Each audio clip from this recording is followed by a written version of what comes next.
there is one impact, and that is how the system treats doctors. My doctor opted out of Medicare last June. I maybe could have gone on paying him, but it also meant that any time he ordered any tests for me, Blood Quest, for instance, would not pay for those tests. So I was forced to find another doctor, and I found one, and I'm very happy. But if that starts happening at a much rapid rate, and there are fewer and fewer doctors either no longer accepting Medicare patients or opting out of the ones that they have, that will impact this generation. If doctors continue to feel like they're not getting adequately reimbursed through the Medicare system, many of them, some of them, I don't know what the numbers are, but will drop the Medicare system, and that's a terrible situation to put a senior who's worked with a doctor for a long period of time in. And while here I have to sort of raise my hand and say I don't know that I know what the answer to that problem is, but it's important that we understand the nature of the problem.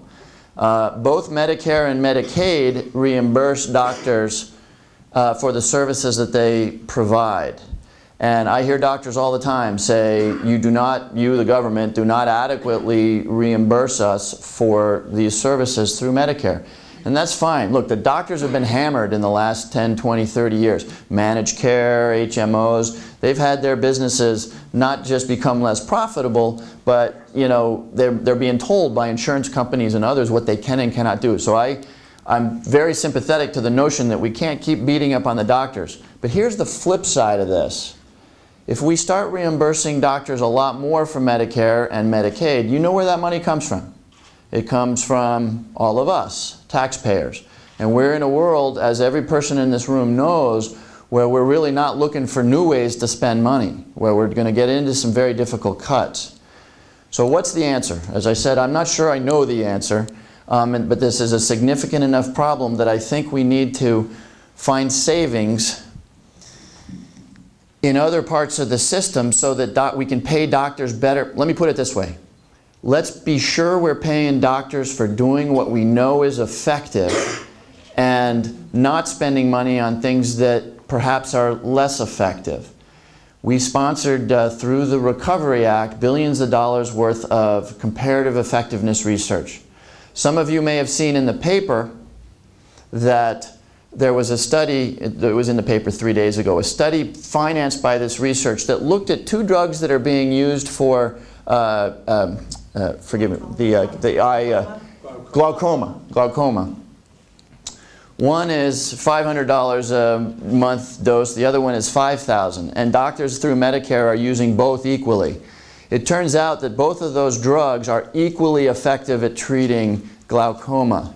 So I think the only way we say to that doctor, we're going to pay you decently, is if we also say to that doctor, you can't prescribe the $5,000 drug, because the $500 drug is just as effective.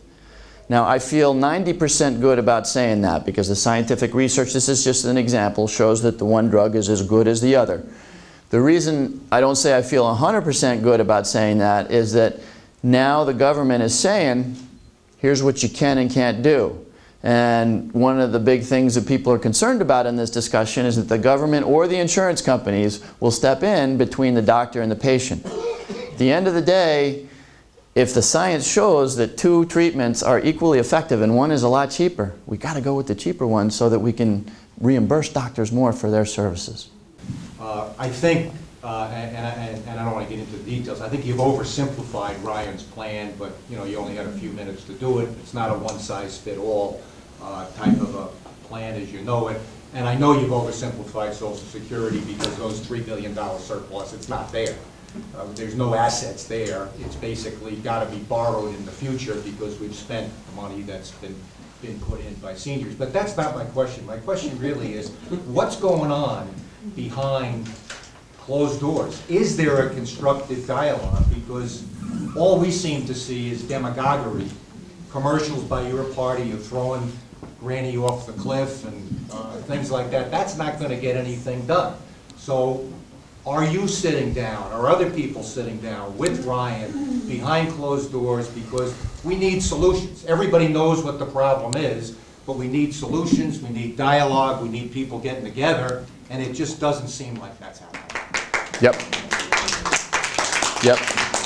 I want to come back to the Social Security point because, yeah, I wanted to keep myself to 10 minutes, so inevitably I was oversimplifying. But I do want everybody to understand how money has flowed through Social Security and where we are there. And I do want to clarify, look, you ask a really important question, but it's not, as you know, it's not just my party. You're right.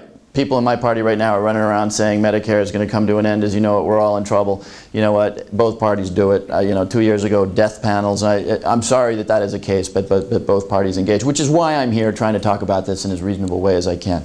Are people behind closed doors trying to strike deals that make sense? The answer to that question is yes. It is happening. I have participated. I'm a relatively junior member of Congress, so you know the leadership doesn't always call me into those rooms, but I participated in some of those things. The best example I would point you towards is the two things, actually. One is the President's Debt Commission, what's known as the Simpson-Bowles Commission.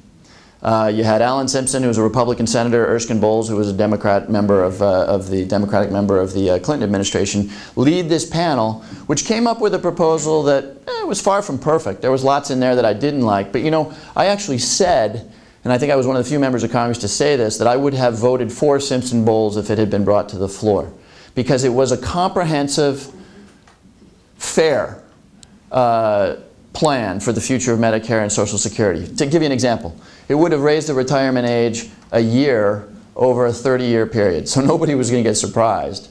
And it would have made allowances for people who have jobs where they use their body instead of their minds and their fingers to type into keyboards. It was what I regarded as a fairly fair plan. So yes, things like that. You know that the Gang of Six, Republican and Democratic senators, now the Gang of Five, we lost Tom Coburn, are working on this in the Senate. Joe Biden, the Vice President, is working with the leadership. So yes, there are rooms. Now what I can't tell you, and I've only been there 30 months, I haven't been around long enough to know what the chances of success are. But I can tell you that an awful lot of the screaming and the yelling, that maybe on the right you hear from Michelle Bachmann, maybe on the left you hear from Dennis Kucinich, just to quote two people who get on the cable shows fairly frequently, there are rooms where the doors are closed where people are talking about this issue, these issues. Yeah. Well, allow me to spend 1 minute on Social Security because there's a lot of misunderstanding about what happened. So let me tell you, I sort of alluded to this, but Social Security for the last 60, 70 years, until this year, Social Security always brought more money in than it paid out. This is the first year when it was just about even. And again, remember that pyramid I told you about. In the years to come, it will be paying out more than it takes in. So how, therefore, can I say that it's fine till 2026? The answer is that every time the government, every time the Social Security Administration brought in more money than it put out to our beneficiaries, they lent that money to the U.S. government. The money went to the government spent it for wars and highways and all the things that the government buys, and in exchange for that loan, the government gave the Social Security system United States treasuries.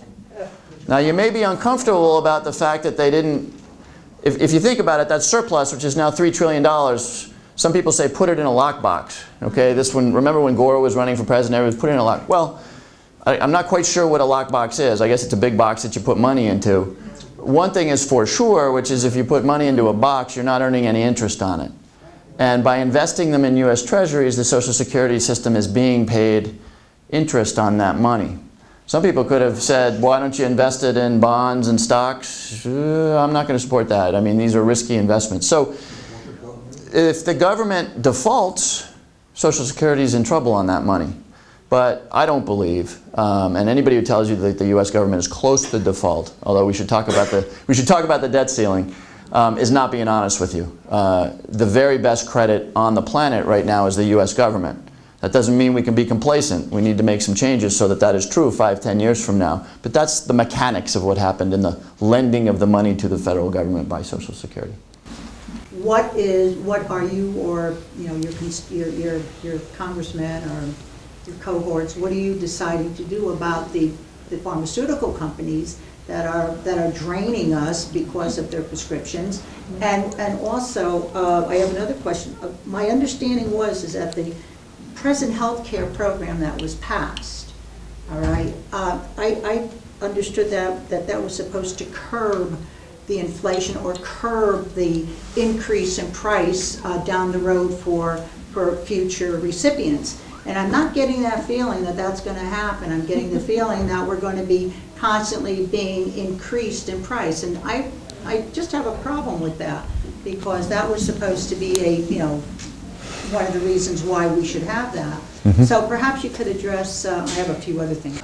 Two-part question. Part one was drugs, the cost of drugs. Is this not draining the system? What are we doing about trying to get the cost of drugs under control? Part two of the question was the healthcare reform bill promised to cut the inflation in the healthcare industry. What are we seeing there? Part one. For reasons I can't explain to you, although I have a theory, when Medicare Part D was developed in 2006, it's a new program, many of you take advantage of it. It's a drug benefit program, developed in 2006, interestingly under a Republican president, given how the Republicans felt about healthcare reform, but nonetheless, Medicare was forbidden from negotiating volume discounts with the pharma companies for the drugs that they buy. Which is strange, because the other big government-run single-payer system that we have in this country, the VA, which provides Medicare to our veterans, does negotiate volume discounts with the drug companies. As you might imagine, there's some serious money to be saved there. That was prohibited in 2006 when the drug benefit was added to Medicare. First of all, you on all things deserve to know where I stand. I will do everything in my power to make Medicare like the VA so that those expenses to the government go down. My theory, and look, this is rank speculation, I wasn't in Congress, my theory was that the pharma lobby was very, very powerful and just said this is what we want in the bill, and that was the trade. Now that's just my speculation, I wasn't in Congress, but I see the power of lobbies there every day. So one of the things we could really do to help us reduce costs in Medicare would be to get that kind of volume discounts negotiated. Yeah. Now look, having been a little hard on the pharma companies, I also want to tell you, all too often people like me are, shaking their fists at the pharma companies. Let's also remember that while I wish they sold us drugs much more cheaply, they're also doing the R&D. They're taking that free cash flow they have to do the research and development to develop life-saving cures, and so let's not shake our fist too hard in that area. The question, the part two of the question was savings as a result of healthcare reform, and the answer is we're only a year out, and many of these things are being piloted and phased in over time. Some of them, and by the way, I'll give you several examples. All of the healthcare economists said changing the way healthcare is delivered so doctors and groups of doctors are paid for the health of their patients rather than by the drink like I was describing earlier. That's being trialed around the country. Many people complain that the healthcare reform bill was not strong enough on tort reform, and that's probably fair, but there were grants made available to states to experiment with things like medical courts, things like what Connecticut has, which is a certification process where if you want to sue your doctor, you need to have it certified that it's not a ludicrous lawsuit. Health and wellness, emergency rooms and hospitals being given bonuses if they reduce the rate of admissions into their emergency room. I could go on. The point I'm trying to make is that we're very early in the game. Many of the things that healthcare economists, oh by the way, changing the very favorable tax treatment for high-end plans. If a company pays you $30,000, you pay income tax on that $30,000. If they give you a $30,000 healthcare plan, which is not unreasonable for a very nice healthcare plan, you pay no taxes on it. A lot of these ideas are being trialed, and so A, we don't really know, and B, they had better work. They had better work, because if they don't work, we're all in a lot of trouble.